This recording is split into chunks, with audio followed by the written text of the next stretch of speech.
Charlie Reid AP Photo 7 Takeaways from a Wild Midterm Election. The suburbs were brutal for Republicans. By Stephen Shepard, November 7, 2018, 7:22 a.m. EST. Share on Facebook, share on Twitter. Driven by massive voter turnout, the 2018 midterm election was both a blue wave and a red wave. It just depended on which map you were looking at. Democrats blazed a suburban trail to wrest control of the House from Republicans, easily winning the popular vote in a national rebuke of President Donald Trump that is likely to yield a gain of more than 30 seats. Story continued below. And yet, the party lost ground in the Senate, giving Trump and GOP leader Mitch McConnell more breathing room for the next 2 years, and possibly even longer. Democrats also fell short in some of the most sought-after gubernatorial races, including the biggest prize of the night in Florida. Turnout was off the charts for a midterm election. In the last midterm, in 2014, fewer than 79 million voters cast ballots for the House of Representatives. As of early Wednesday morning, 97 million votes had been counted solely for Democratic and Republican candidates, according to the New York Times, with millions more left to be tallied. But just because the waves ran in opposite directions on the two maps doesn't mean they weren't driven by the same undertow. Democrats continued to draw increasing support from white college-educated voters that were once the core of the GOP. On the national House map, Democrats won white voters with a college degree by about 8 percentage points, according to the exit poll conducted for the national election pool, including white, college-educated women by roughly 20 points. Republicans, however, continued to surge among the non-college educated white voters that have powered the party in the Trump era. White voters without a college degree went for GOP candidates by nearly 25 points. Democrats also won more than 3 non-white voters for every one that voted Republican. In some races, that was a trade Republicans were willing to make.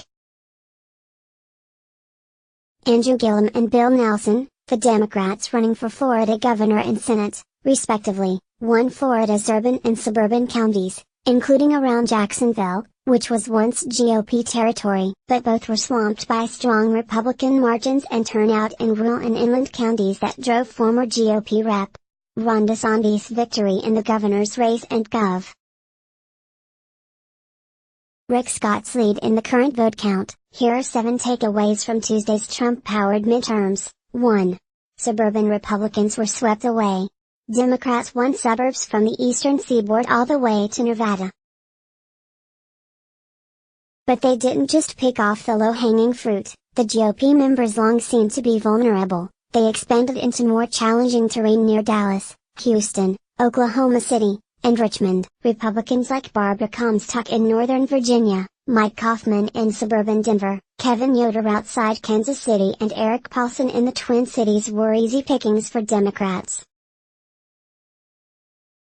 But few Democrats were as confident they could oust Reps. Steve Russell in Oklahoma, or Karen Handel in suburban Atlanta. Democrats won both toss-up races in Virginia, beating Reps. Scott Taylor in the Tidewater area and Dave Bratt around Richmond. They knocked off both suburban Texas members, John Culberson in Houston and Pete Sessions in Dallas. Incumbent Carlos Curbelo crashed and burned in South Florida. So did Randy Hultgren in outer Chicagoland. Republicans kept only a handful of suburban seats, with Brian Fitzpatrick narrowly hanging on in Bucks County, Pennsylvania, and Danny O'Connor winning a rerun of this year's special election near Columbus, Ohio. But, for the most part, it was a suburban bloodbath. 2. How big is the wave? Wait for California. For almost 2 years, California was seen as the key to Democrats' quest for the House majority. Turns out, they didn't need it. The party will likely have flipped roughly 30 House seats. It needed 23 to win control, without posting any gains in California at all. But Democrats seem likely to add to that total once California counts all its votes. How many more seats will Democrats win? It could be a while before we know for sure. Voters in California could postmark their ballots as late as Tuesday, and it will take weeks for all those votes to be tallied. As of Wednesday morning, Democratic candidates are only leading in 3 of the 7 targeted California races. But late ballots in California tend to trend Democratic, so more could pull ahead in the coming days. There's one specific Californian that will be watching the returns with intense interest: House Democratic leader Nancy Pelosi. Given the large number of Democratic candidates who won Tuesday night that have said they won't support Pelosi to be the next speaker, she could use all the votes she can get, especially from California, where she's more popular than she is nationally. 3. Democrats may have lost the Senate until 2022. If GOP leads in Arizona and Florida hold, Republicans will hold 54 Senate seats. That's 3 more seats than the GOP holds now, and it may be enough to insulate the party against Democratic attacks in the next election. The 2018 map was awful for Democrats, 10 incumbents running in states Trump carried in 2016, including 5 by double-digit margins, and while the 2020 map is better, there are few slam dunks for the party. First, Democrats will struggle to hold Alabama Senator Doug Jones's seat.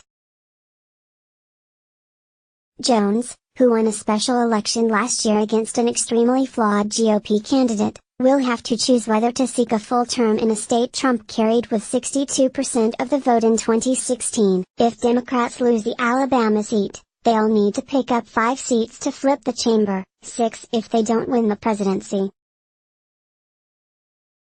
It's hard to find that many solid opportunities on the 2020 map. The only Republicans up for re-election in states Hillary Clinton won in 2016 are Senators Cory Gardner of Colorado and Susan Collins of Maine. Democrats could also target Senators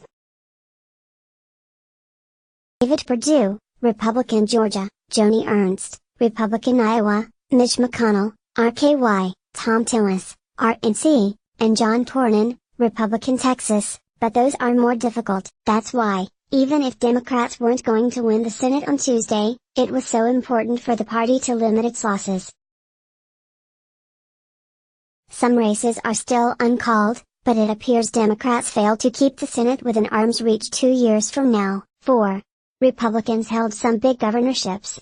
Democrats flipped 7 governorships on Tuesday: Illinois, Kansas, Maine, Michigan, Nevada, New Mexico, and Wisconsin. The Wisconsin victory, ousting longtime nemesis Scott Walker, might have been the most satisfying for Democrats, but there are a handful of close but no cigar races where Republicans emerged ahead that will sting. At the top of the list, DeSantis' 1-point victory over Gillum, who appeared to energize Florida Democrats and had a modest lead in most public polls. Democrats haven't won a governor's race in Florida since 1994.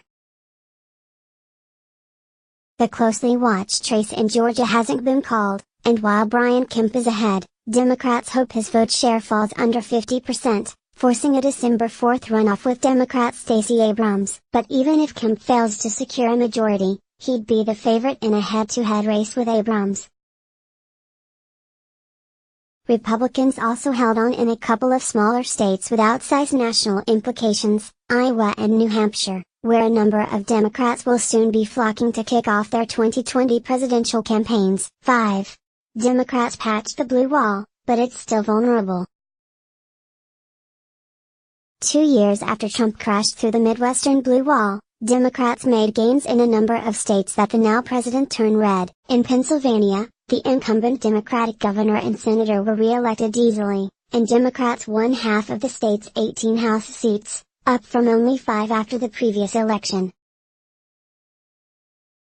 In Michigan, Democrats won the governor's race, the incumbent senator was re-elected and the party picked up a House seat, and a second seat is leaning their way, though it's too close to call as of Wednesday morning. In Iowa, Dems picked up 2 House seats, though they lost the governor's race. In Wisconsin, Walker went down, and Senator Tammy Baldwin won re-election. But none of this means these states will reject Trump in 2 years. In 2010, Republicans won governorships in Pennsylvania, Ohio, Wisconsin and Iowa, and senators in Pennsylvania, Ohio, Wisconsin, and Illinois. Then President Barack Obama still won them all in 2012. Moreover, while Democrats made gains in some states, Ohio and its 18 electoral votes still look challenging for the party. Incumbent Democratic Senator Sherrod Brown defeated a poorly funded Representative Jim Renixai by a little more than 5 points on Tuesday, and Republicans held the governorship when former Senator Mike DeWine defeated Democrat Richard Cordray. 6. Women won in record numbers. A record number of women will serve in the next Congress. The previous record of women serving in the House and Senate at one time, 107 in the current Congress, was shattered Tuesday night. Some races are uncalled, but it's likely that more than 100 women will be serving in the House alone for the first time. Most of the growth in women members comes from Democrats. 18 of the 29 seats Democrats picked up on Tuesday night were won by women, and more are likely to declare victors in the coming days. One telling example, all 20 members of Pennsylvania's current congressional delegation are men, but the state elected 4 women to Congress on Tuesday. Women also drove Democratic successes in other races.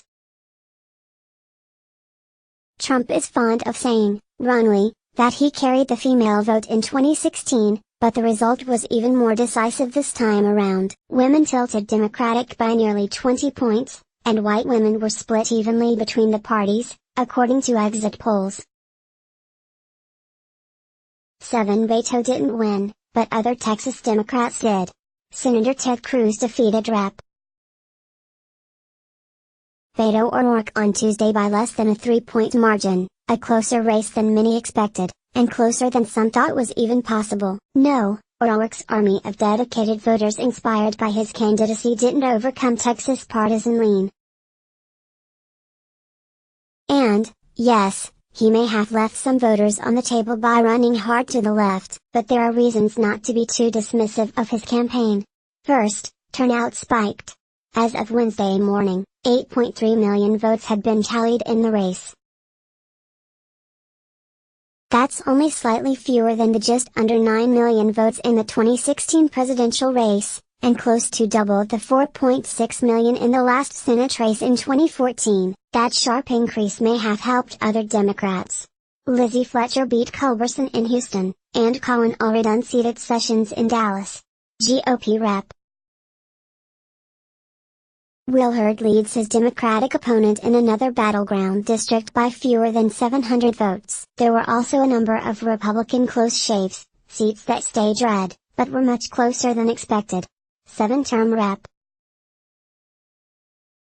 Michael McCaul, the chairman of the House Foreign Affairs Committee, won by just 4 points, down from a 19-point win in 2016. Representative Kenny Marchant, also seeking an 8th term, won by just 3 points, down from 17 points.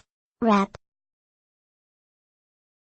John Carter, who won by 22 points in 2016, only edged Democrat MJ Hagar, whose candidacy is best known for viral campaign ads that highlighted her service as an Air Force combat pilot, by only 3 points. Share on Facebook, share on Twitter.